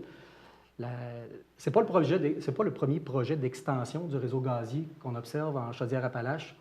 Il y en a eu effectivement dans la région de Thetford Mines. Il y en a même eu 2 séquences là, à Thetford. Il y en a eu un plus récemment dans Bellechasse. Ce qu'on constate, nous, au CRECA, c'est que ça n'a pas un très grand impact sur le territoire. C'est-à-dire, les entreprises qui sont là demeurent. Ce n'est pas ça qui va faire en sorte qu'il y a de nouvelles entreprises qui vont venir s'établir. Ce n'est pas le moteur que tout le monde voit dans le gaz. C'est une manière de stabiliser, dans certains cas, les entreprises en place. Puis, d'un point de vue environnemental, quand on regarde là, les données qui sont transmises lors de ces projets-là, pour 10 clients là, qui vont se brancher sur le gaz, il y en a 8 qui étaient déjà des utilisateurs de propane. Il y en a un qui était parfois au mazout. Lui, c'est important qu'il y ait une alternative parce qu'il est pas mal plus polluant. Puis parfois, le 10e, il était à la biomasse ou il était sur un procédé électrique. Là, c'est un peu dommage. Là. Il va vers un carburant fossile. D'un point de vue strictement environnemental, de remplacer du propane pour du gaz naturel, en termes de gaz à effet de serre, c'est pratiquement l'équivalent. Le gain n'est pas là. Le gain pour l'entrepreneur, c'est un gain économique. Le gaz naturel coûte actuellement moins cher que le propane sur le marché. Donc, lui, quand il aligne les chiffres, il dit « c'est intéressant ». Là où le bas blesse, c'est que le distributeur, Énergie, lui, il ne peut pas faire financer ses extensions de réseau gazier par ses clients existants. Toutes les extensions, les nouvelles extensions sur le territoire doivent être rentables. Donc, quand on allonge le réseau puis on tombe dans des endroits où il y a moins d'entreprises, où la densité de population est moins grande, bien, cette rentabilité-là n'est pas au rendez-vous pour le distributeur. Donc, là, il y a un mécanisme qui se met en place et les gens de la place cherchent à voir s'il n'y a pas des aides publiques qui peuvent compenser pour le manque à gagner. Puis, et c'est ce qu'on voit là, dans tous les projets d'extension de réseau gazier, des fonds publics qui vont venir subventionner, si on veut, le manque à gagner du distributeur pour que tout le monde se branche, en fait, les clients potentiels. Dans le fond, vous me dites que les gouvernements font pour le gaz ce qu'ils font pour l'Internet. Parce que les compagnies, dans la nouvelle technologie, disent qu'il n'y a pas le volume pour être capable de développer les réseaux. On va subventionner une ligne, puis après ça, le monde va brancher dessus. Ouais. Est-ce que c'est le même? Bien, c'est une subvention directe. Donc, on fait le choix collectivement de mettre une subvention. L'Internet, on comprend que ça touche tout le monde. L'extension d'une ligne de gaz, ça va toucher quelques dizaines de clients potentiels. Donc, la subvention par entreprise est pas mal plus élevée que si on allongeait le réseau Internet. Et puis là, c'est un choix. C'est-à-dire qu'avec le même montant, est-ce qu'on aurait pu faire autre chose? Parce que ces mêmes entreprises-là, dans 30 ans, dans 40 ans, ils vont dire le coût du gaz est rendu tellement cher à cause de la taxation du carbone qu'il nous faut une alternative. Donc, les gens vont exiger d'avoir accès, par exemple, à des infrastructures électriques de qualité qui peuvent envoyer beaucoup de puissance. Puis là, on va recommencer à subventionner. On voit ça venir, c'est très clair. Là. Donc, on aurait peut-être pu prendre les devants ou peut-être investir autrement. Puis, les entrepreneurs, quand ils cherchent à avoir le gaz, c'est parce que tout le monde l'a ailleurs. Puis, on est dans un continent nord-américain qui est gazier. Hein. Les Américains sont un des premiers producteurs de gaz. Donc, tous les équipementiers proposent des équipements au gaz. Donc, pour une entreprise, ici, c'est beaucoup plus simple d'acheter un équipement au gaz que d'essayer de trouver l'équivalent électrique du même équipement, parce que souvent, ça existe. Là. Mais ils sont plus loin, ils sont en Europe. Est-ce que la maintenance va être aussi facile à faire? Est-ce qu'on a les connaissances ici? Mais ça, c'est des choix de société de dire on va s'électrifier. D'ailleurs, le gouvernement en place est en train de mettre l'électrification comme étant une priorité nationale, là, on risque de voir apparaître une plus grande volonté à avoir des technologies qui sont davantage utilisatrices de l'électricité. Ça va prendre un certain temps à se mettre en place. Là, dans le cas Montmagny, ce qui est malheureux, c'est que c'est probablement une des dernières extensions du réseau gazière au Québec. Les autres vont vraiment être marginales. Puis, on ne sait pas si on saisit cette opportunité-là pour avoir le gaz ou pour forcer l'innovation autrement. Mais c'est toujours une question de choix puis de positionnement. Mais les énergies fossiles sont appelées à décliner au fil du temps. Puis là, dans le discours d'Énergir, ils mettent une grande importance sur la possibilité d'avoir du gaz naturel d'origine renouvelable, donc par exemple à partir des biométhanisateurs. Le défi avec le gaz naturel renouvelable, c'est les seuils, c'est-à-dire que si on se donne un objectif commun dans 5 ans d'avoir 5 d'énergie renouvelable dans le système gazier, il ne faut pas que la consommation de gaz naturel ait augmenté de 5 d'ici là, parce que sinon l'effort est annulé. Donc, on aura la chance, j'imagine, d'en parler. J'imagine qu'on aura des questions à ce sujet-là. Je prends la balle au bon. On parle d'électricité, on parle de véhicules électriques. Ici, de 1 à 10, notre réseau de bornes électriques, est-ce qu'on est bien adapté à la réalité de 2019? Bien, il y en a on a financé au niveau du pacte rural des bornes dans des petits villages. Il y a des entreprises aussi qui en ont. Voyez-vous, Saint-Fabien-de-Panay, l'île aux Grues, Cap-Saint-Ignace, Saint-Pierre, Montmagny. Il y a des... Mais c'est l'œuf ou la poule, hein? Il faut en mettre plus qu'il y en a de besoin pour partir, pour inciter les gens à avoir des véhicules électriques. Alors, on pourrait en mettre encore plus. Ce serait bien qu'il y en ait dans chacun des villages. Il y a un projet qu'on fait avec le CRECA, là, puis via le phare. On espère pouvoir qu'il soit annoncé bientôt pour qu'il y ait encore un déploiement sur toute Chaudière-Appalaches. M. Clich, au niveau des jeunes, est-ce que le véhicule électrique est un... Les jeunes, maintenant, ça va à l'école, ça va au cégep en véhicule. Est-ce qu'on a des véhicules électriques ou on est encore avec un bon... Les véhicules électriques sont encore un peu plus dispendieux que les véhicules à essence. Donc, la majorité des étudiants n'ont pas de véhicules électriques. Mais par contre, ce qu'on remarque, c'est qu'il y a plusieurs professeurs de cégep qui, eux, habitent à Lévis ou à Québec et qui viennent d'ailleurs et qui aimeraient bien avoir des bornes électriques dans le stationnement du cégep pour pouvoir se recharger et repartir. Mais au niveau des étudiants, non. Il n'y a pas grand monde qui a l'argent pour ça. Dans votre environnement, est-ce que c'est une réalité? Au niveau des véhicules électriques, c'est peut-être moins des enjeux que l'organisme de bassin versant, là, disons, est non, mais les producteurs agricoles ou peu importe les industries monnaie, est-ce que vous... Non, c'est pas de réalité. C'est vraiment vous, votre réalité. Vraiment, c'est sûr que c'est moins les enjeux. C'est vraiment au niveau de l'eau. Et la machinerie agricole, eux, c'est le gaz naturel, non? Mais c'est vrai que vous n'êtes pas à l'UPA. Non, c'est ça. Mais je suis certain. J'ai des collègues qui effectivement, on aura peut-être des gens qui pourront nous répondre. À répondre, mais non. C'est pas parce que vous traitez... Je suis moins au courant de ces enjeux-là. À ce moment-ci de la soirée, très important qu'on passe la parole à nos gens, des gens de Montmagny, des alentours, et même gens... Il y en a un agriculteur dans le lot de ces gens qui sont dans la salle. Il y a peut-être des gens qui ont déjà des idées à nous apporter, des questions. On a appris beaucoup de choses ce soir, que ce soit l'érosion, la première église de Montmagny, du Cap qui tombe dans l'eau. Il y en a eu il y a longtemps, sauf que là, c'est plus rapide, l'érosion. Des choses, des notions qu'on apprend. On a des gens de qualité qui sont là devant nous. Il ne faut pas vous gêner. Vous, les gens du public, on est entre nous. Si vous venez prendre la parole à l'avant, bien important de bien vous identifier au micro. On va peut-être, nous, vous entendre, mais pour que les gens nous entendent à la maison, très important de bien prononcer vos noms et peut-être le nom de l'organisme que vous représentez. Est-ce qu'il y a des gens d'entrée de jeu qui ont une idée, un commentaire à apporter sur les sujets énoncés ce soir? Parce que vous savez que de toute façon, ici, on n'a que de la bonne matière à jaser sur les sujets d'environnement. Pas se gêner. Alors, on a une première personne qui se lève. N'oubliez pas de vous nommer. Bonjour, Manon Poulain. Je trouverais ça très intéressant, en fait, de vous entendre depuis le début parce que je trouve que c'est positif. On voit qu'il y a des gens qui travaillent là-dedans, qui essayent de trouver des solutions. Ma question, ça serait au niveau pour les cours d'eau, pour la prévention des inondations. En fait, j'aimerais savoir qu'est-ce qui est fait concrètement pour essayer de diminuer, justement, les débordements des cours d'eau. Qu'est-ce qui est fait? Il y a beaucoup de...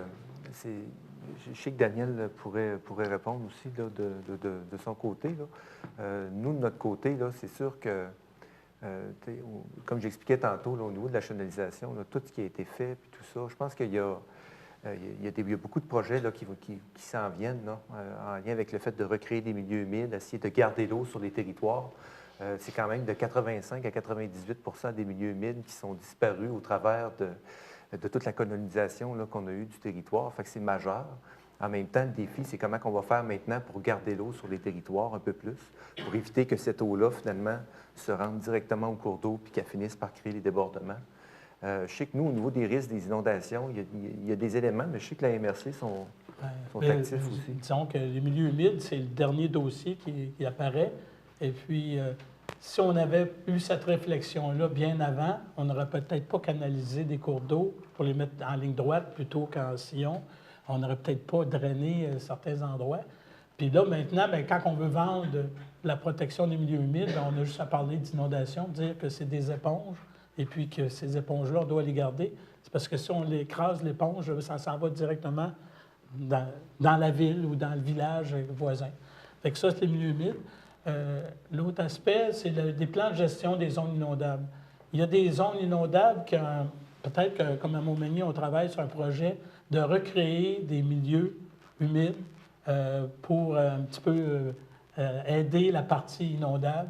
Relever des fois une rue aussi, ça peut être une manière, une rue qui a été abaissée en 1960 en ne pensant pas qu'il y avait des inondations, puis c'était pas grave dans ce temps-là, des inondations.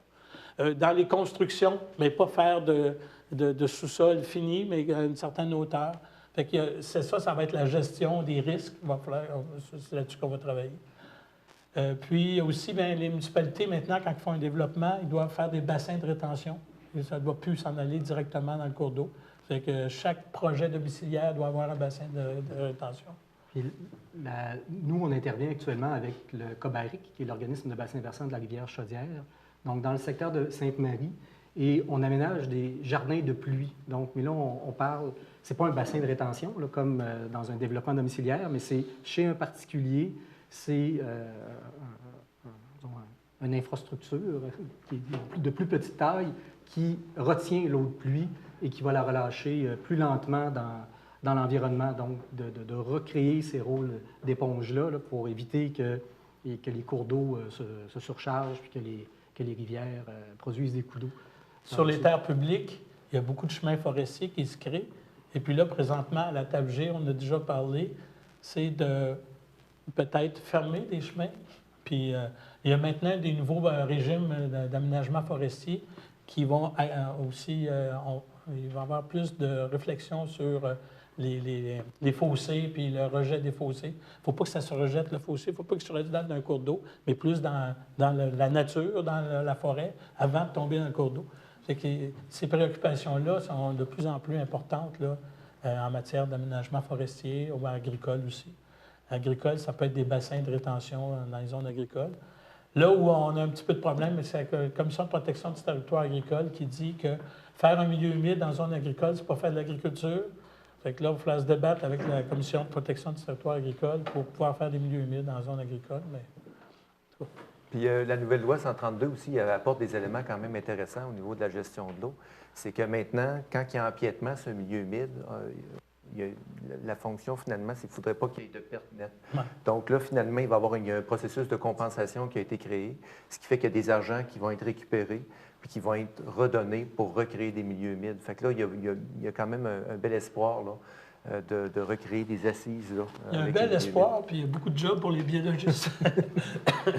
Quand on parle de milieu humide, encore Canard Illimité, j'imagine, qui est impliqué beaucoup dans ces réalisations-là. Canard Illimité, mais les organismes de bassin versant, c'est sûr que gagnent en popularité, si on veut, puis avec d'autres instances aussi, là, régionales. Puis il y a vraiment, je pense, une volonté là, de vouloir réaménager, là, puis de protéger de plus en plus les milieux humides. Comme je disais tantôt, c'est 85 à 98 de ces milieux-là qui sont disparus. On reconnaît toute l'importance maintenant au niveau de la régulation des débits, au niveau des fonctions écologiques aussi, au niveau de l'eau potable. À quelque part, l'eau qu'il y a dans nos sols, elle provient de quelque part.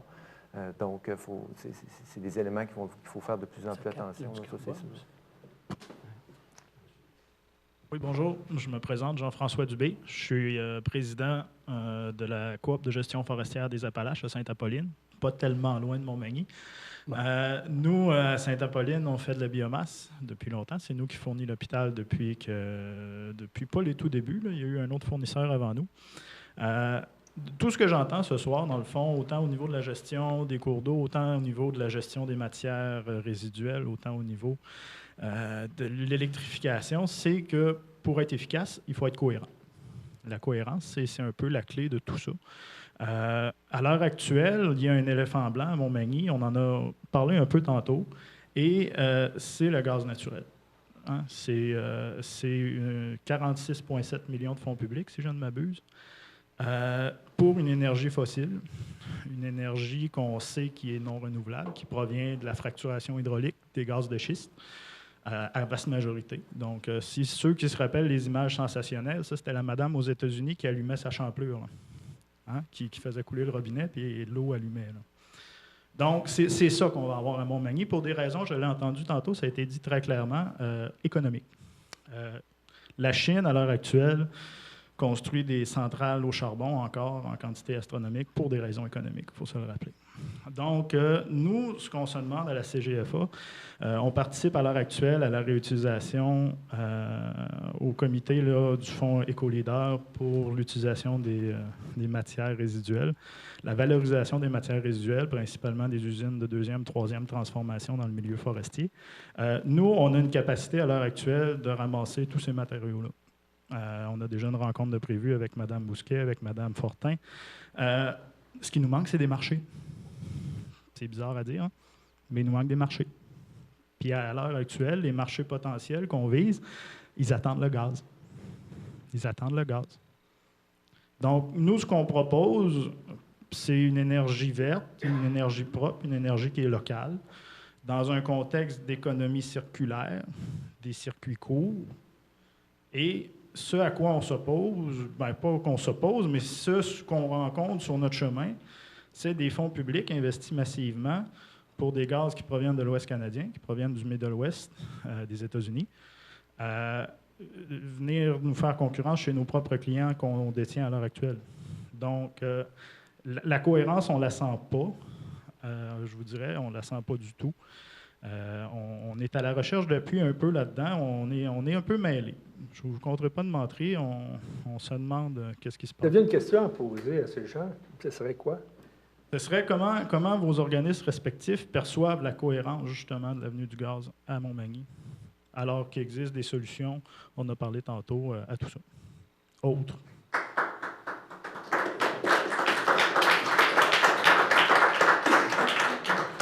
La position de la MRC, c'est qu'elle appuyait le projet de gaz naturel de prolongement d'Énergir à la demande des entreprises en fonction de leur méthode de transformation actuelle. C'est vrai, c'est un débat de société au-delà un peu de nos compétences à la MRC. C'est tout ce que je peux répondre à ça. Là. Est-ce que vous pourriez donner une idée, M. Dubé, une entreprise qui voudrait se correspondre à votre énergie? Est-ce qu'il y a des investissements à faire? Moi, je veux dire quelque part pour des informations. J'en profite pour vous dire, les autres qui sont dans la salle, lorsque vous voudrez parler, simplement levez votre identification de personne en parle.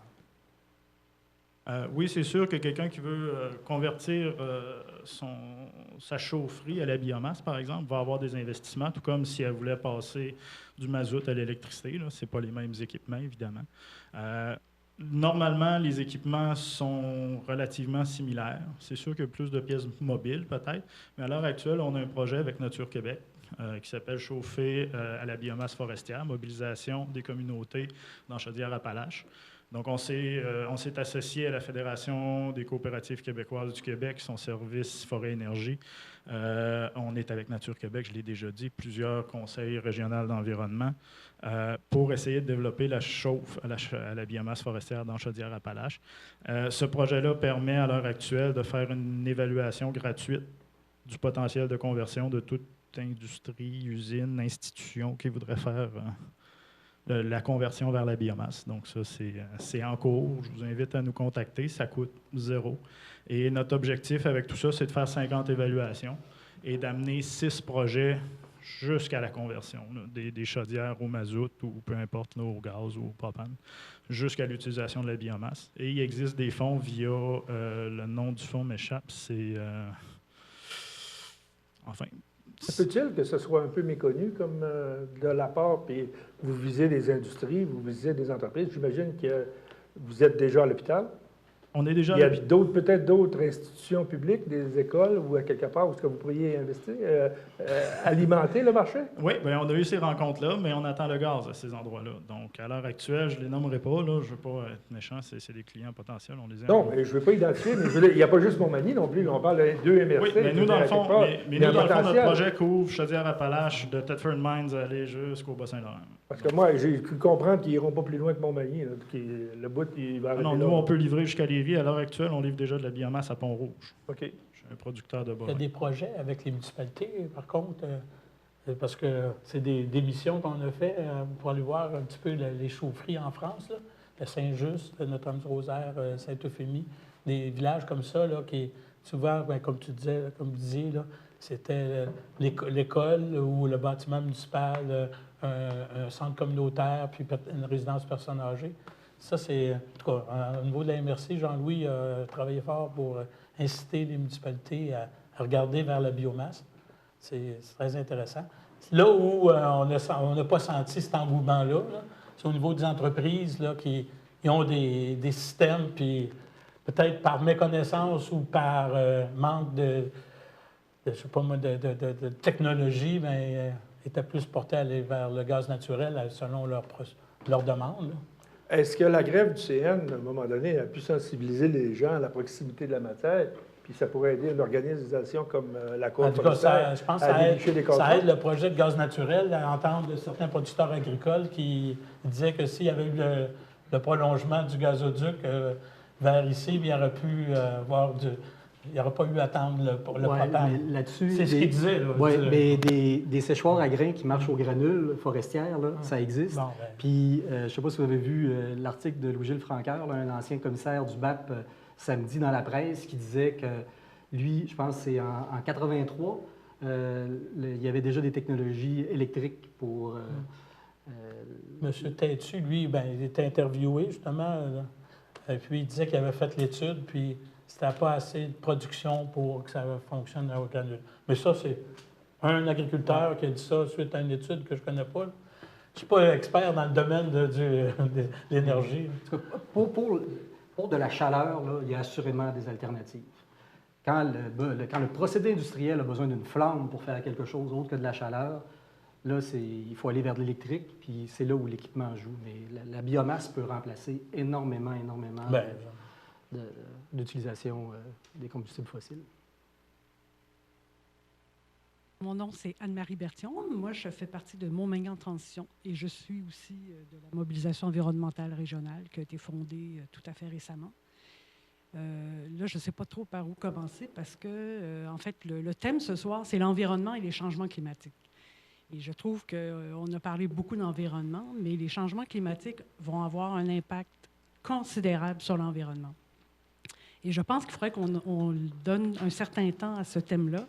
Moi, ce que je comprends, c'est que c'est difficile de trouver des panélistes pour parler de cette problématique-là, parce qu'il n'existe pas d'intervenants en changement climatique nulle part. C'est comme, je dirais, un sujet qui passe dans la craque du plancher d'à peu près toutes les organisations. C'est justement ce dont personne ne parle. Parce que c'est peut-être un sujet trop à conséquence. Ça demande un très grand effort d'adaptation, mais aussi de changement de notre mode de vie. Et ça, avant, on pouvait dire, il y a 30 ans, on va le faire tranquillement, mais là, devant l'urgence des changements, de la crise climatique, on n'a plus de temps devant nous. Et justement, la problématique du gaz, je vais y revenir parce que, dans le fond, pourquoi ce projet-là est particulièrement problématique, c'est qu'auparavant, on pouvait dire on va prendre 40 ans pour rentabiliser le projet. Mais là, 40 ans, on est en 2060. En 2050, on devrait vivre dans une société carboneutre, c'est-à-dire ne plus dégager de gaz à effet de serre que l'environnement ne pourra pas capter. Alors, on a un gros problème. L'autre problème qu'on a, c'est que ici à Montmagny, effectivement, on a pu avoir accès, dans le fond, tout à fait récemment, à des données sur le projet de gazoduc au moment où il a été déposé à la Régie de l'énergie. Et j'ai pris un peu de temps là, pour aller voir les données, puis les comparer avec d'autres projets de gazoduc, comme par exemple à Thetford Mines et dans Bellechasse. Et ce qu'on constate, c'est que justement, le premier projet est en 2012, le second en 2015. Là, on parle de 2020. Mais en fait, de ces trois projets-là, il y a continuellement des différences, soit une diminution de la demande, c'est-à-dire que le besoin est de plus en plus faible. Le coût est de plus en plus élevé au kilomètre de conduite. L'autre chose aussi, c'est que la réelle économie évaluée de réduction de gaz à effet de serre diminue aussi du fait probablement que c'est plus du propane qui va être remplacé. Il n'y aura pratiquement pas de mazout, qui fait que le gain environnemental, on peut dire qu'il est nul. Mais là, moi, j'ai fait le calcul que le projet de 47,6 millions, si on regarde les 22 clients sous contrat, il y en a à peu près 10 qui ont vraiment un volume significatif. Ce qui veut dire que, d'après mes calculs, c'est 85 de la subvention qui va servir à brancher 10 clients. Ça, c'est 4 millions par entreprise d'argent public. Alors, je me dis, peut-être qu'il y a des projets antérieurement qui étaient particulièrement attrayants et justifiés, mais moi, comme citoyenne, je me demande, est-ce que c'est là que je veux que le gouvernement mette son argent? Et ce que je dis, c'est qu'à la place, dans le milieu ici qui a vraiment besoin d'aide, je pense à réaliser des projets innovants, moi, j'aimerais vraiment mieux que ces fonds-là servent à convertir justement des entreprises, mais pas juste des entreprises, des organisations, des municipalités, pour que tout le parc des bâtiments, finalement, soit sur des énergies renouvelables. Alors, tu sais, je me dis, regarde, on dit que c'est des choix, mais qui fait ces choix-là? Est-ce que le citoyen est appelé... Je retiens, madame, ce que vous dites. Oui. Mais, à quelque part, j'aimerais que vous soyez capable d'identifier les projets que vous voulez identifier, parce que c'est intéressant. Et de deux, est-ce que c'est les gouvernements ou les gens, et non ces gens-là, qui ont pris les décisions pour ce projet? Non, mais en fait, c'est qu'on est là pour débattre. Oui, c'est pour ça que je vous dis... De ces questions-là. De quelle façon on est capable... C'est quoi les projets? Vous dites, j'aimerais qu'on investisse dans des projets qui sont plus innovants. Bien, donc, en fait, moi, ce que je dis, c'est que j'aimerais que les mains... Ce que je dis, c'est que dans le fond, si on regarde effectivement le défi des changements climatiques, c'est qu'on doit cesser d'utiliser les hydrocarbures fossiles sur 20 ans idéalement, 30 ans maximum. Alors donc, c'est qu'il faut regarder qu'est-ce qu'on utilise, comment on peut remplacer ces hydrocarbures-là et faire le changement dès maintenant. Alors, c'est de l'ordre du chauffage, c'est les transports, etc. Alors, moi, ce que je dis, c'est que autant les entreprises qui veulent se brancher sur le gaz que toutes les autres organisations qui ont recours à des hydrocarbures fossiles doivent faire la transition vers des énergies vertes. On parle d'électricité, on parle de biomasse, on parle d'éoliennes, d'énergie solaire. Mais ça, ce changement-là, c'est pas dans 50 ans, là. C'est dans 20 ans qu'il faut l'avoir fait. Je vous demande, c'est quoi vos projets innovants, madame? Vous dites, j'aimerais ça qu'on investisse dans des projets innovants à la place. Moi, je vous dis, le 47 millions, moi, j'ai aucun problème. Moi, je ne suis pas d'un bord ni de l'autre. Moi, je dis, vous avez le 47 millions demain matin, vous le mettez dans quel projet, votre 47 millions? Bien, quel projet? C'est dans les utilisateurs, ceux qui consomment des hydrocarbures fossiles. Que ce soit des entreprises ou des municipalités. Ou, nous, moi, je n'ai pas la liste des entreprises ou des bâtiments qui sont chauffés présentement au propane. OK, les projets innovants ne sont pas identifiés. OK, on est à la même place, c'est correct. Oui, je n'ai pas accès à cette information-là. Mais qu'on chauffe mon école avec la biomasse, exemple, c'est quelque chose qui vous intéresse. Bien oui, mais effectivement, mais est-ce qu'on est sûr que cette information-là se rend aux entrepreneurs qui disent « je veux avoir le gaz », tu sais? Alors donc, moi, c'est ça que je me dis. Si on fonctionne toujours sur un ancien modèle, oui, mais Bellechasse, ils ont eu le gaz. Nous, on veut l'avoir aussi. Mais c'est parce qu'il y a des alternatives maintenant qu'il faut regarder. Alors, on est rendu ailleurs, OK? Puis moi, je pense qu'il y a des jeunes autour de la table. C'est pour eux particulièrement qu'il faut le faire. Parce que là, nous, il y a des générations qui s'en viennent. Et nous, on est en train vraiment là, de créer un problème climatique mondial Je vous rejoins. irréversible. Les changements climatiques, tout le monde s'inquiète. Est-ce que la population, est-ce que la conscience sociale est assez développée aujourd'hui pour s'inquiéter des changements climatiques? Ben, en fait, moi, je pense que les gens en entendent parler, mais sont complètement démunis devant ça. Puis ce qui arrive, c'est que comme il n'y a pas de, je dirais, il n'y a pas de niveau décisionnel régional auquel on a accès, qui se préoccupe de ça ou qui en parle, c'est très, très difficile. Bien, je me dis, on tourne en rond, là, tu sais. Moi, ce que je dirais, juste pour terminer, parce que je sais qu'il faut laisser la parole à d'autres, mais par exemple, moi, j'ai la chance de faire partie de la municipalité de Lillet et de faire partie du comité consultatif en environnement qui a été formé.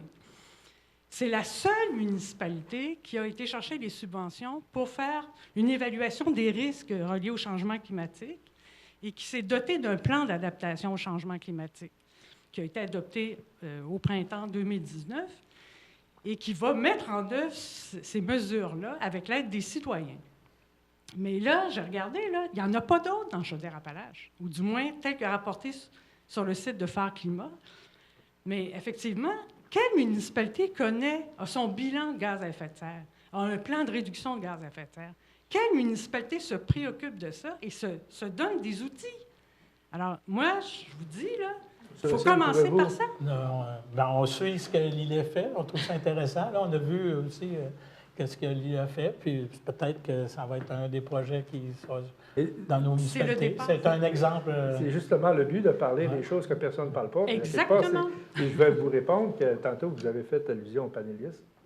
Et les gens qui ont travaillé sur la production de cette émission en ma compagnie pourront vous dire que c'est excessivement difficile de trouver des panélistes pour venir parler d'environnement à cette émission-là, parce que les gens ne veulent pas venir parler d'environnement. Effectivement. Et je vous dirais que je peux même traduire au niveau de la politique canadienne.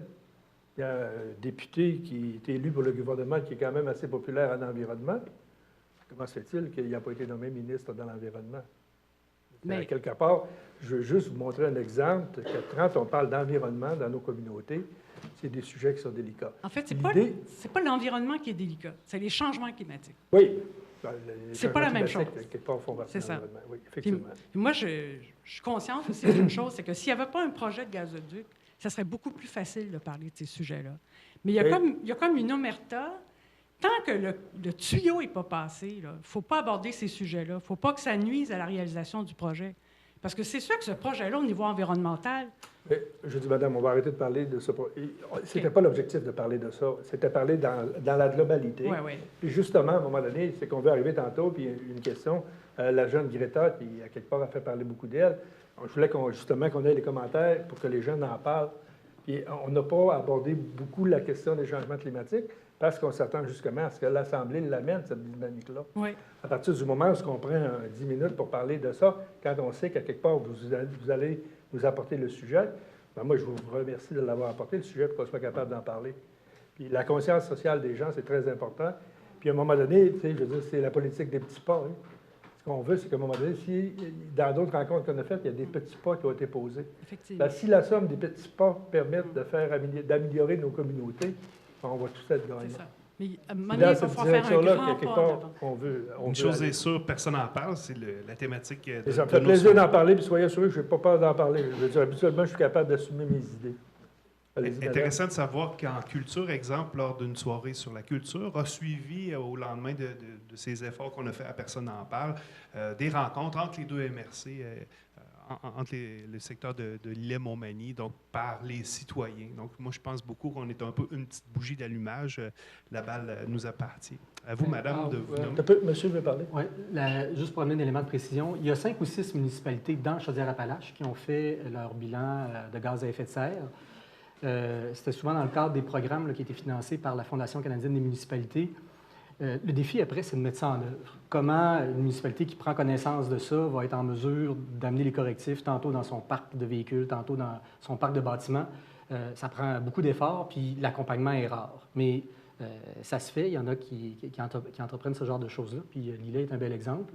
Mais il y a aussi des exemples à l'échelle du Québec où il y a des MRC qui ont décidé d'embarquer dans des démarches carboneutres, donc Masquinongé, qui est une MRC qui nous ressemble un peu jusqu'à un certain point, là, donc une ruralité forte, puis à proximité de Trois-Rivières, là, qu'on pourrait comparer à Lévis jusqu'à un certain point, là, donc en périphérie, qui, eux, là, c'est pas la MRC qui pilote le sujet, le projet à elle seule, là, est accompagné par la SADC locale, mais c'est un projet qui permet justement d'évaluer les bâtiments municipaux, l'apport des citoyens, l'apport des entreprises. Puis nous, on les regarde aller là, de très proche. Là. La dynamique est intéressante. Puis on s'est inspiré un peu de cette démarche-là pour entreprendre une démarche territoriale sur le territoire de la MRC de Lotbinière.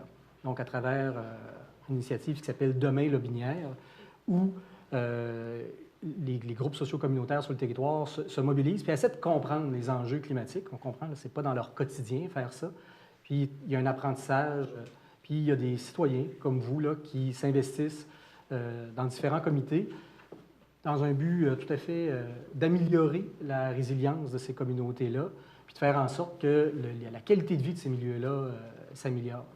C'est possible d'être positif là, dans des actions en adaptation au changement climatique. Là, on le voit partout.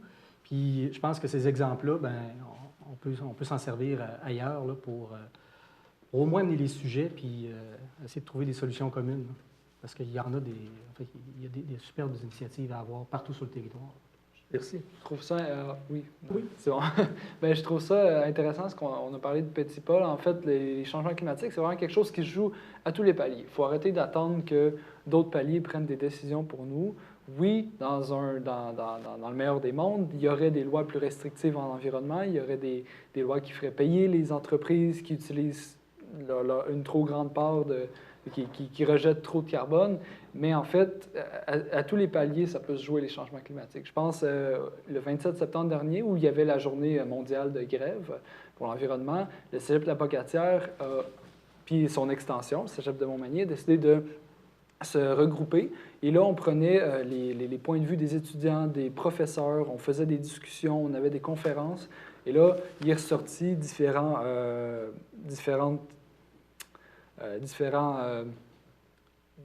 idées qui pourraient être ajoutées à la politique de développement durable du Cégep de la Pocatière, que ce soit de meilleure efficacité énergétique, donc changer des fenêtres, s'assurer qu'on garde l'énergie qu'on utilise pour chauffer, ou que ce soit installer des bornes électriques pour aider les professeurs à se déplacer. Donc, ça joue vraiment à tous les paliers. En tant que citoyen, on peut faire quelque chose. En tant qu'école, en tant qu'entreprise, on peut tous faire quelque chose. Puis aussi, on parle surtout des villes, mais il y a toujours moyen d'arrêter d'attendre que les autres paliers fassent quelque chose. J'espère avoir été clair.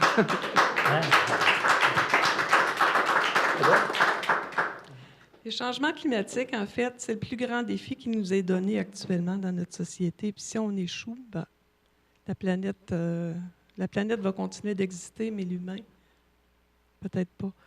Quand on pense environnement, on pense faune, on pense flore, mais est-ce qu'on pense à l'humain? On est dans un milieu où on vit une décroissance du nombre de personnes qui occupent le territoire. Décroissance, ben, est-ce qu'on peut parler de décroissance économique? En tout cas, peut-être pas actuellement, mais c'est l'enjeu dont on nous parle quand on dit qu'on a besoin du gaz. Plus précisément, Desjardins, l'étude novembre 2019, Bellechasse, MRC, croissance, indice de vitalité 9 %, Montmagny, moins 1,9 %, Lillet, moins 4 %. Bon, merci pour les chiffres. Ça parle.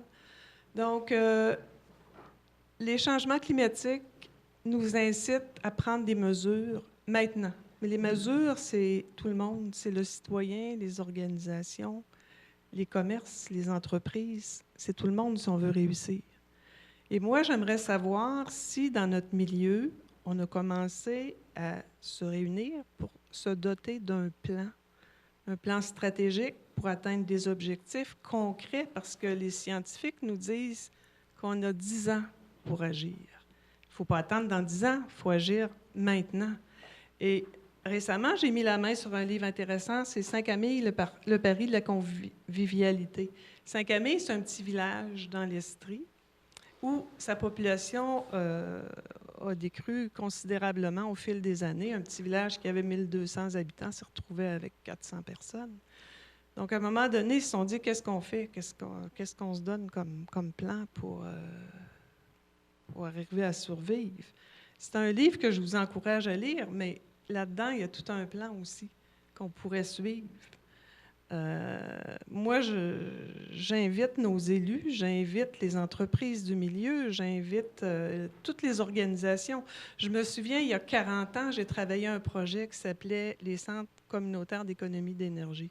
Et à ce moment-là, on avait 8 mois pour mettre en place des projets très précis, puis on était 8 travailleurs. On est allé rencontrer tous les organismes du milieu, et chaque organisme a pris un petit peu de responsabilité. De responsabilité, c'est ça. Ce qui fait que ça a donné des résultats qui sont là aujourd'hui. Les jardins communautaires, la récupération de papier, les serres solaires, je pourrais en nommer toute une liste. Mais est-ce qu'on est prêt? Est-ce qu'on veut aujourd'hui mettre en place une structure, se donner un outil pour agir? Monsieur Racine, vous siégez à la table de la MRC. Moi, je ne sais pas c'est quoi. Vous siégez à la Des table de la MRC. Des plans, oui, on a des plans de toutes les sortes, des plans de développement des communautés, des plans de développement de la zone agricole, des plans de gestion des zones inondables. Un plan de gestion de lutte au changement climatique, non, on n'a pas. La réponse est non, on n'a pas. Probablement, ça va être dans l'actualité des prochaines années. On n'a pas, mais dire qu'on n'a pas de plan de développement des communautés, ce serait non. On en a. Mais par contre, des plans de lutte au changement climatique, non, on n'a pas. Sûrement, on va voir apparaître ça dans différentes organisations, mais pour l'instant, on n'a pas sur le territoire ni de Montmagny, ni de Lillet, mis à part l'initiative de la municipalité de Lillet. Moi, je trouve que qu'est-ce qui manque présentement, on a plein de belles discussions, je veux dire, mais dans la société, ce qui manque, c'est vraiment la prise de conscience. Puis tous les coûts en lien avec les perturbations climatiques, on n'entend presque pas parler. C'est facile de faire relever un programme de compensation quand il y a un désastre qui arrive, mais à quelque part, c'est quoi la somme cumulée de toutes les énergies qui ont été mises en lien avec ces désastres-là qu'on ne comptabilise pas, puis qu'à quelque part, qui font partie de la société? Puis là, on arrive à un point maintenant où les sphères en lien avec le développement durable deviennent complètement débalancées. On avait le côté économique, on avait le côté social, puis on avait le côté environnemental. Puis avec tout ce qui se passe présentement, c'est que le côté environnemental est en train de prendre le dessus, puis a été délaissé en même temps pendant de nombreuses années. Puis là, il est en train de prendre le dessus sur les autres sphères. Puis là, le danger de ça, c'est qu'à un moment donné, on ne sera plus capable de concilier le développement économique avec les perturbations environnementales. Puis là, on se rapproche de plus en plus de ça. On recule dans les années. Fort McMurray, ça date de pas si longtemps que ça. Avant ça, il y a eu le Triangle Noir, il y a eu le dégât du déluge, il y a eu un tas d'inondations depuis ce temps-là. Puis là, on parle seulement d'au Canada. Mais en tant que tel, dans le monde, il se passe de plus en plus de désastres aussi. Puis je pense qu'on arrive à un point là, où il va y avoir une rupture. Puis c'est le débalancement aussi au niveau des saisons, au niveau de la faune. Moi, je suis biologiste, je suis capable de lire dans la nature, puis je vois plein de choses. Les oies qui n'arrivent plus tout à fait au même moment, telle espèce qui est en train de migrer de plus au nord pour être plus à l'aise au niveau de sa niche écologique. Donc, il y a de plus en plus de dynamiques comme ça qui s'instaurent. Puis ça va être difficile à ramener de plus en plus. Puis ce qui nous sauve présentement, c'est l'eau. C'est le pourcentage d'eau qu'on a à la surface de notre planète qui est beaucoup plus important que les continents, puis qui va se réchauffer, puis qui va se réguler le climat, qui va se réchauffer moins vite. Donc, c'est vraiment la capacité thermique de l'eau présentement qui nous sauve, parce qu'on génère tellement de chaleur, puis en même temps, on débalance le système. Beaucoup plus d'évaporation, donc des tempêtes beaucoup plus fortes, des ouragans qui remontent beaucoup plus haut. Donc, c'est tout cet équilibre-là qu'il faut recréer, puis c'est pas compliqué. Moi, je pense que ça passe beaucoup par le rôle de l'arbre.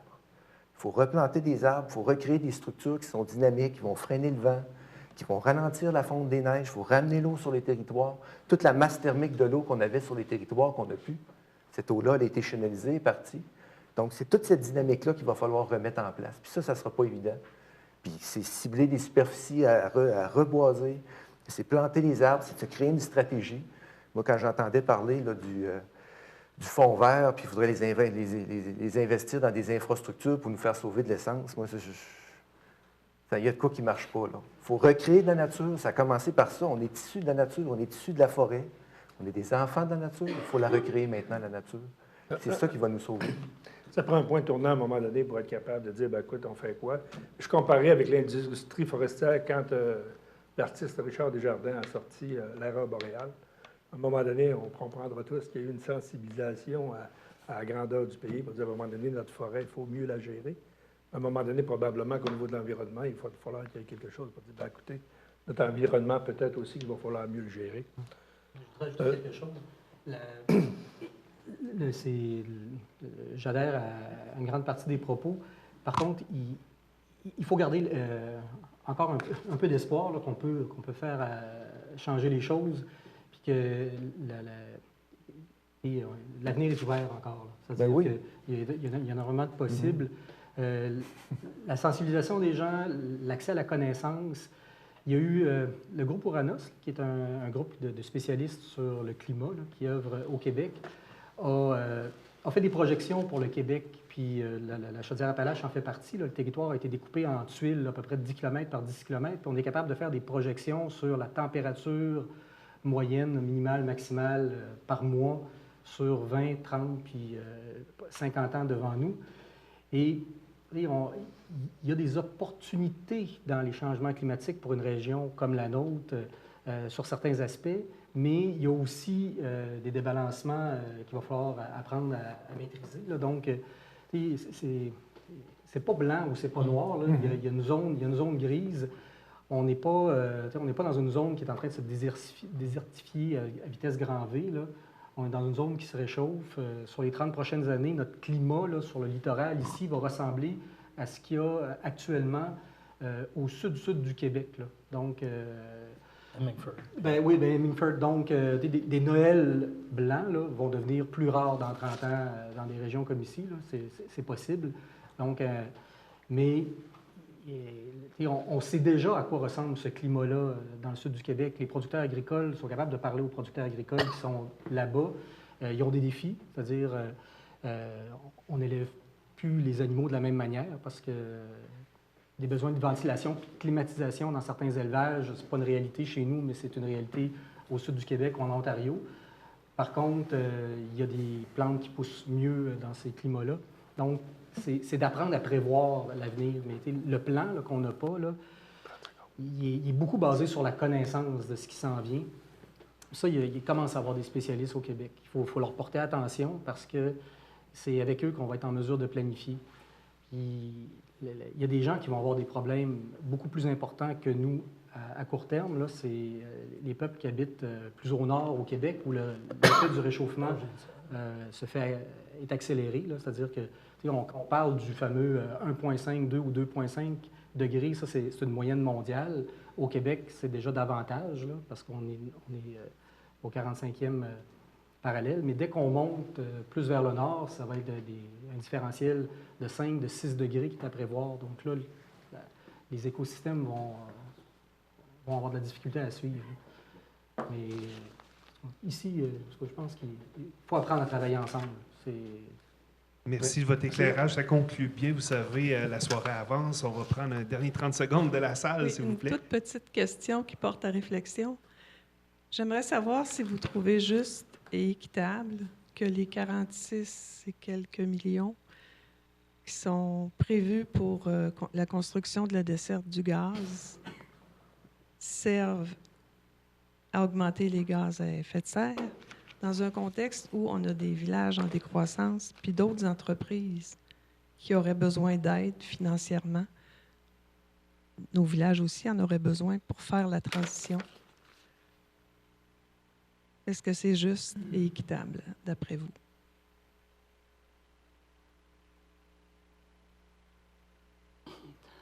Je pense que Vous l'avez dit, c'est une grande question. vous faites réfléchir tout le monde, madame. Et souhaitons que le but de la soirée de Personne en parle nous amène à réfléchir peut-être avec plus de gens une prochaine fois. Merci de votre questionnement. Merci. Peut-être, moi, un dernier mot, je me permettrai un petit clin d'œil. J'ai vu cette caricature qui m'a fait sourire. Je voulais sauver un arbre, mais il est en plastique. C'est l'arbre de Noël. Moi, je vous dirais, ben, écoutez, je ne veux pas votre réponse, mais est-ce que vous voulez sauver un arbre? Je vais donner la parole à notre modératrice qui n'a pas eu souvent à se lever lors de nos 4 rencontres. Elle s'est levée ce soir, elle était sur le bord de sa chaise. Elle est sur le bord des rideaux. Alors, simplement vous dire, lorsqu'on a posé la question à la Bibliothèque de Montmagny, qu'est-ce qui nous manquait comme service? Monsieur Philippe Cadieux, directeur adjoint, nous disait il manque le débat démocratique. Puis, pour un premier exercice, pour une 4e rencontre, je pense qu'on arrive à se parler. Hein? C'est un sujet où on marchait sur une mince ligne ce soir et on a réussi à faire un débat éclairant et qui va nous emmener plus loin, je l'espère. Donc, merci Philippe, c'était une bonne idée de parler de débat à la Bibliothèque de Montmagny. Je donne la parole à Mme Mireille. Oui. Alors, j'ai un privilège et je vais l'utiliser juste pour rétablir un élément qui est très important. Au niveau du dossier du gaz, le nombre qui est indiqué est la quantité minimale au niveau pour le dépôt. Toutefois, ce n'est pas la quantité d'entreprise qui sera représentée, bien évidemment. Alors, juste pour le préciser à ce moment-ci, sur le nombre que vous avez énoncé, tout simplement. Pour conclure, je tiens à remercier des entreprises qui nous permettent de tenir ces forums. Nous en sommes au 4e et le dernier pour l'année 2019.